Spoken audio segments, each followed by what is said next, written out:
If you've memorized many Bible verses, you've probably memorized Romans 3:23.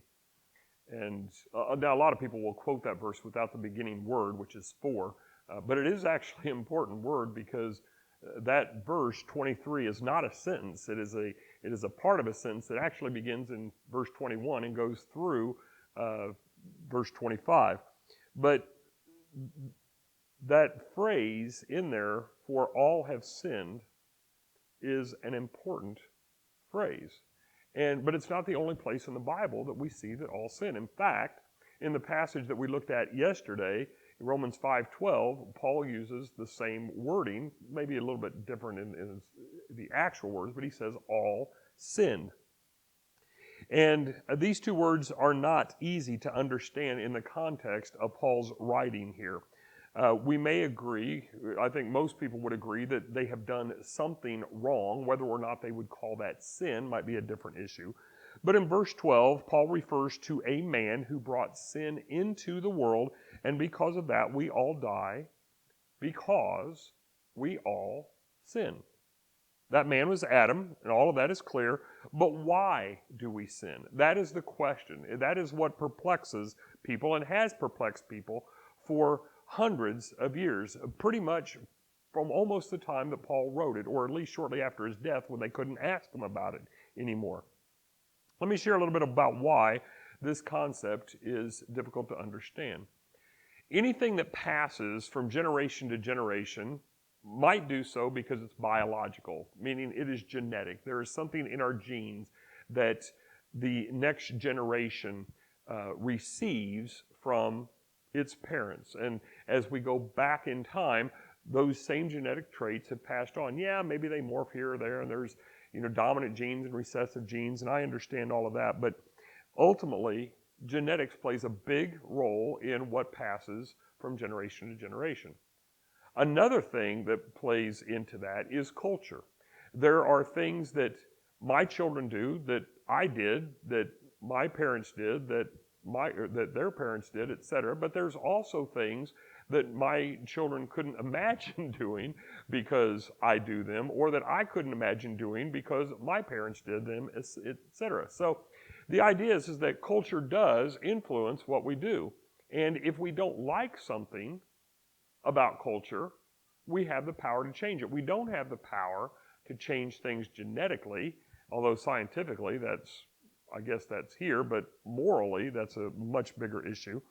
But when we talk about cultural changes, these things can happen unexpectedly. For instance, if I had said this time last year, November of 1919, hey, you know what? I just think there's only going to be a handful of churches all around the world that meet together on Easter Sunday.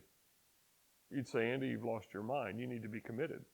And yet, that happened. And it's going to happen to a lesser extent at Christmas this year. There's not going to be the Christmas Eve services in many, many churches, or the Sunday before Christmas or 2 days after Christmas this year. There's not going to be many churches that meet. Many will, more than Easter, obviously, but again, cultural changes.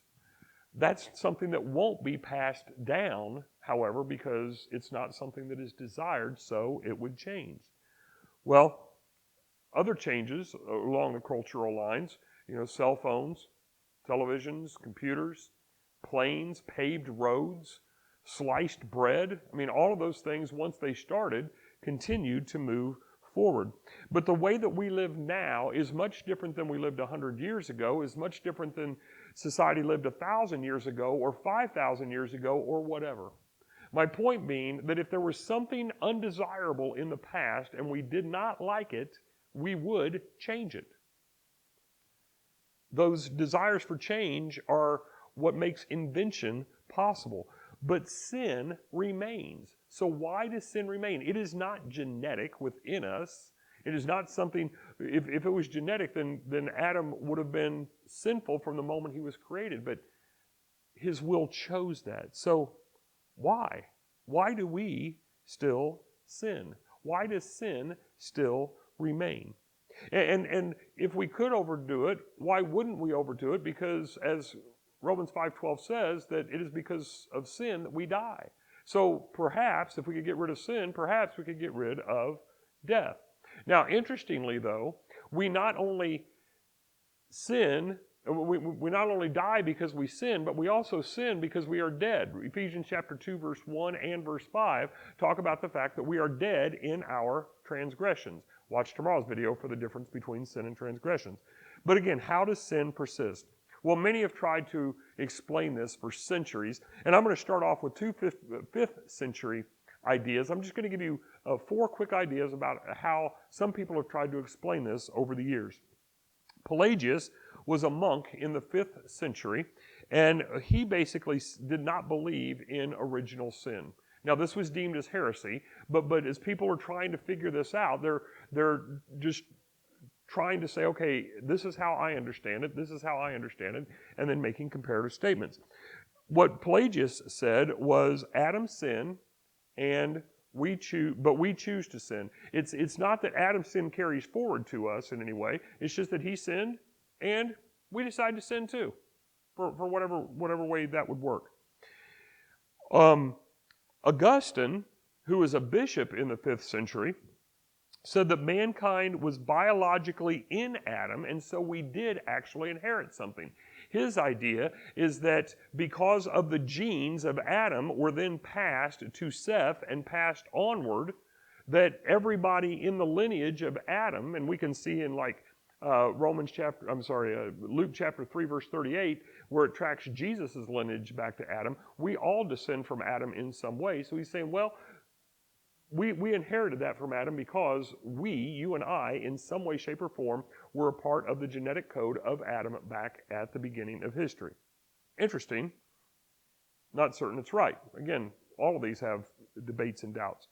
In the 16th century, one of the reformers was Calvin, and he says that death came through Adam and not our own individual acts of sin. So what he's saying is that yes, we sin, but death came because of Adam, and because of Adam's sin, death came, and therefore we will die, whether we sin or not, which we will, he would acknowledge that, but it came through Adam. There is nothing that we can do otherwise. Again, reasonable argument, but whether or not it's right is different.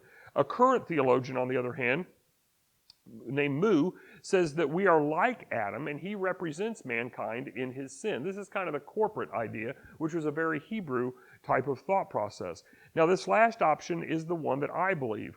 In some way which only God can understand, we have inherited the sinful nature from Adam, yes, but we participate by sinning ourselves.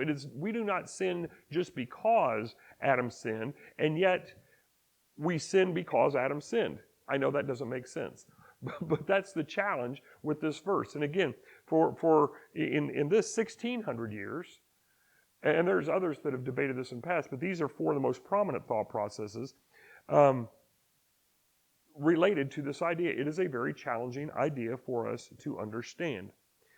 So we may not have a choice to not sin, but we do have a choice to not sin ever, but we do have a choice not to continue to sin once we have received the act of grace that God bestowed upon us through Jesus Christ. And this is the truth that I want you to take that. As difficult as this part might be, and I promise you tomorrow will be easier,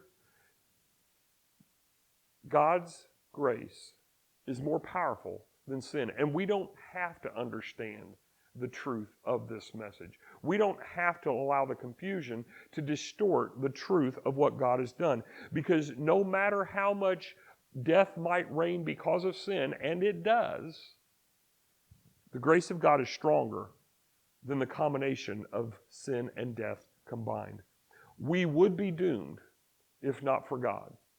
So like we saw with Paul last week, let us say as well, but God.